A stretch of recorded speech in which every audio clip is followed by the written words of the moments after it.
കേൾക്കുന്നില്ലേ? കുറ്റം ചെയ്തിട്ടുണ്ടോ എന്ന ചോദ്യത്തിന്റെ ഉത്തരം ഇനിയും കേട്ടില്ല. രാശിപ്പെണ്ണോട് പറഞ്ഞാ മതി ഇത്ര ഉണ്ടെങ്കിൽ. എന്റെ ശബ്ദം കേൾക്കില്ലേ നമ്പൂരാർക്ക്?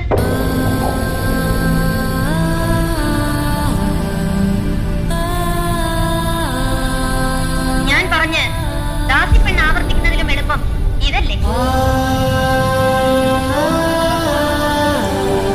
കുറ്റം ചെയ്തിട്ടുണ്ടോ എന്നാണ് ചോദ്യം.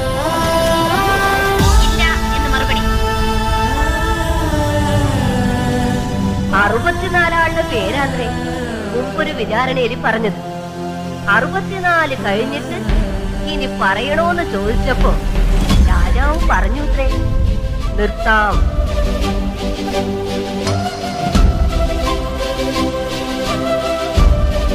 ശ്രദ്ധിക്കണില്ലേ?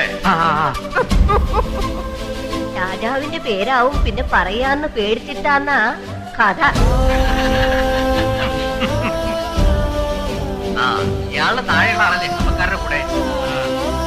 ചുണ്ണി നമ്പൂരിയെ മനുഷ്യനാക്കാൻ നടക്കുന്ന സംഘത്തില് ആ താഴത്തെ പട്ടേല് കഴിഞ്ഞാൽ പിന്നത്തെ പ്രമാണി ഇയാളാണ്. കയ്യാമം വെച്ച് പോലീസ് സ്റ്റേഷനിലേക്ക് നടത്തിക്കുന്ന കാണണോ? നിയമം എന്നെ പഠിപ്പിക്കാൻ കോടതി പോയ ആളല്ലേ? നമ്പൂരാരുടെ നിയമം ഞാൻ പറഞ്ഞു തരാം. പിഴപ്പിച്ചവരാരൊക്കെ എന്ന് പറയാൻ ഭാവമില്ലെങ്കിൽ തുടങ്ങേണ്ടി വരും. താഴെയുള്ളവർക്കും സ്വജാതി എന്ന് വീട് കഴിക്കണം എന്നാ ഇപ്പൊ വാശി.